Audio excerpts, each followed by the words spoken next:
Welcome to today's news summary. We will review the most noteworthy international news recently, including conflicts and global developments. The U.S. may attack Iran tonight after global stock markets close. Ukraine could receive $15 billion worth of weapons from the U.S. this year. Mr. Trump confirmed Ukraine's entry into the free trade area, which is seen as a significant step toward American prosperity. In addition, Trump has sharply criticized Canada over its defense projects in the Arctic and its partnership with China. Now let's look at the details of the noteworthy information above. Iran is in a precarious situation. Russia trembles as it sees its ally in the crosshairs. Sources from AV Pro, a Russian news site, report that the U.S. military has already prepared missile launch sites and completed the deployment of attack groups, with the expected attack time being Saturday night, right after the global financial markets close after midnight Moscow time. Along with U.S. forces, the Israeli military has been placed on maximum combat readiness, and according to those familiar with the matter, they are preparing to support their allies' actions and mitigate a possible retaliatory attack from Tehran. According to this news source, the U.S. and Israel are placing their militaries on high alert in anticipation of a potential attack on Iran. The author of the article argues that the international community is on high alert due to the unprecedented risk of escalation in the Middle East amid growing reports of the U.S. preparing a large-scale military campaign against Iran. According to reports being widely discussed among experts and on social media, U.S. officials and Pentagon commanders are planning for the largest armed conflict in the region's history. Sources from AVA Pro suggest the U.S. military has secured missile launch sites and deployed strike groups. An attack is reportedly planned for Saturday night, shortly after global financial markets close at midnight Moscow time. Alongside U.S. forces, the Israeli military is on high alert and, according to sources, is preparing to support allied actions and defend against potential retaliation from Tehran. Russian analysts believe any conflict could be brief but highly destructive, given the use of advanced weapons and large numbers of missiles. The White House has not officially confirmed these reports. However, experts point out that coordinating military exercises with stock market schedules is a common indicator of preparations for significant geopolitical events designed to limit immediate damage to the global economy. According to AVA Pro, Moscow and other capitals around the world are watching the situation with concern. The Russian side emphasizes that a shift from threats to actual military action against Iran would inevitably plunge the entire region into an uncontrollable spiral of violence. The consequences would spread beyond the Middle East and threaten the entire global energy security system. Israel's public radio reports that U.S. Central Command Commander Dodo Brass-Cooper will arrive in Israel on Saturday, May 24th, for meetings with senior officials due to rising regional tensions. AI Arabia, owned by Arpus, states Cooper recently visited Syria privately to check if Dakros is following the ceasefire agreements with the Syrian Democratic Forces. This followed Cooper's meeting with SDF leaders in the Kistan region of Iraq on Thursday. Channel 12 reports that White House advisor Char Knur and U.S. Special Envoy Steve Quick are also expected in Israel tomorrow, May 25th, to discuss Hamas Gaza with Prime Minister Benjamin Netanyahu, particularly regarding efforts to secure Rambil's return. The last hostage remains held in Gaza, as well as discussions that may involve Iran. Sear's last visit to Israel was in September, his first official trip to Jerusalem since assuming command of CENT. Meanwhile, ahead of the arrival of a U.S. carrier strike group and other military assets in the Middle East in the coming days, a senior Iranian official issued a threat. Iran will consider any attack as a full-scale war against us, an Iranian official said, on condition of anonymity. This military buildup, we hope, is not aimed at actual confrontation, but our military is prepared for the worst-case scenario. That is why everything in Iran is on high alert. The official added, "This time we will consider any attack, whether limited, unlimited, precise, powerful, or whatever it is called, as an all-out war against us, and we will respond in the harshest way possible to resolve this issue." Ukraine will receive $15 billion worth of weapons from the U.S. this year. RBC Ukraine recently quoted Elena Kamen, head of the Ukrainian delegation to NATO, as saying in an interview that Ukraine needs $15 billion worth of U.S. weapons by 2026. These weapons will be received by the KP under the PGRL initiative. According to Ms. Getman, Ukraine needs air defense equipment, especially Brios and NASAMS. There is a clear list of countries that can supply them. Ms. Getman emphasized, we continue to do our utmost to meet this year's needs within the framework of the PGRL initiative, which is $15 billion. Earlier, Ukrainian President Vladimir Zelensky stated that without U.S. support, the Ukrainian army would be unable to defend its airspace. Therefore, U.S. support in the field of air defense is extremely important. According to Zelensky, Russia uses hundreds of UAVs and missiles, but air defense systems are still lacking.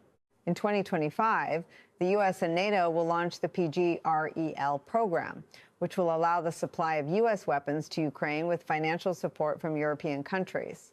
Under this program, the KP can receive air defense systems, missiles, and ammunition. The PGRL mechanism accelerates the delivery of weapons because purchases are made from existing U.S. stockpiles, avoiding further delays. This program also allows for the rational use of resources, focusing on what Ukraine needs most right now. More than 20 countries have joined the PGRL initiative to purchase U.S. weapons for Ukraine. According to Mr. Zelensky, Ukraine is expected to increase its contribution to the PGL program this year. Meanwhile, according to reports from Ambassador Gaman Truk, NATO is responsible for providing more than 80% of Ukraine's military aid. She stated that approximately 75% of the Patriot missiles that Ukraine received were through the PGRL program. For other air defense systems, this figure is even higher, with nearly 90% of interceptor missiles also present in Ukraine thanks to that program. Mr. Trump confirmed that Ukraine will join the free trade area, a step towards prosperity. Ukrainian President Vladimir Zelensky confirmed that during the Davos talks, U.S. President Donald Trump supported the idea of establishing a free trade area. This decision could become one of the most important decisions for Ukrainian businesses.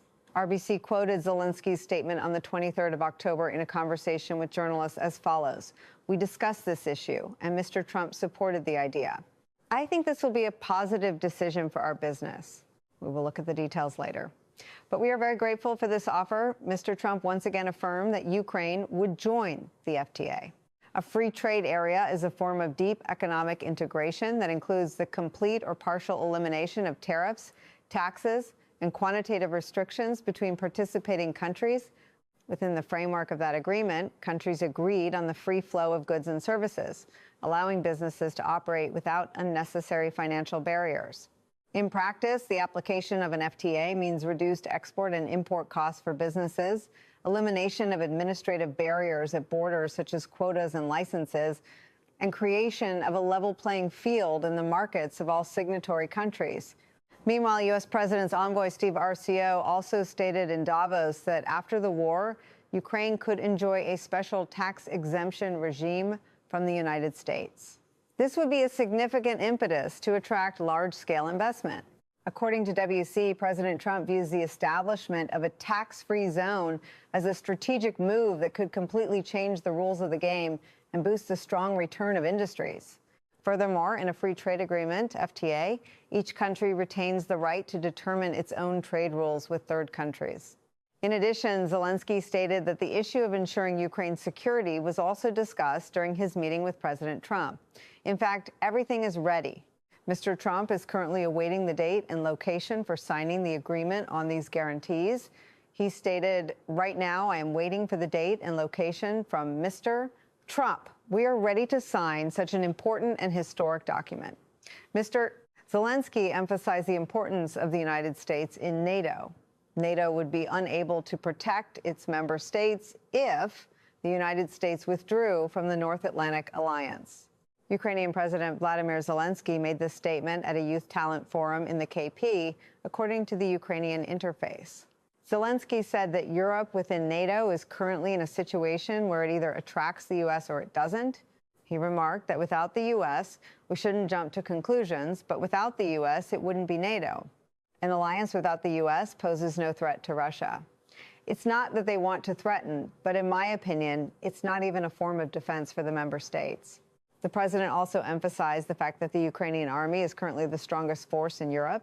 That's why Europe must support and defend Ukraine. Zelensky explained that if there is aggression or a threat tomorrow, and the United States continues its policy of isolation, no one can strengthen Europe except Ukraine. Earlier, the Ukrainian president also criticized Europe in his speech at the World Economic Forum, specifically stating that Europe still doesn't know how to defend itself. Furthermore, regarding the Greenland issue, he argued that European countries simply expected the United States to ignore it. He also noted that Russian dictator Vladimir Putin has not only yet been brought to trial, but is even obstructing Europe in the seizure of frozen assets. Trump criticized Canada for its defense projects in the Arctic and its cooperation with China. U.S. President Donald Trump yesterday, February 23, criticized Canada for its stance on defense initiatives in the Arctic region, as well as its trade relations with China. Trump wrote on the social media platform. Canada opposes the construction of the Golden Dome on Greenland, even though the Golden Dome would protect Canada. He also expressed dissatisfaction with Ottawa's economic policies, accusing the Canadian government of being too open to cooperating with China. According to Trump, close trade relations with Beijing could have long-term negative consequences for Canada's sovereignty and strategic interests. The U.S. president emphasized that they voted instead to do business with China. The country will swallow them up within the first year. We need to remember that Mr. Trump withdrew his invitation to Canadian Prime Minister Mark to join the Peace Council. It is very likely that the above information is the reason for this decision. The U.S. Vice President is increasing U.S. influence in Russia's crucial backyard. Reuters reports that U.S. Vice President Trady Van will visit Azerbaijan and Armenia next month, a few months after the two countries signed a peace agreement in Washington. According to President Donald Trump on Friday, he said he would visit these countries to advance the Trump roadmap for international peace and prosperity, a peace agreement he reached between the two countries last May.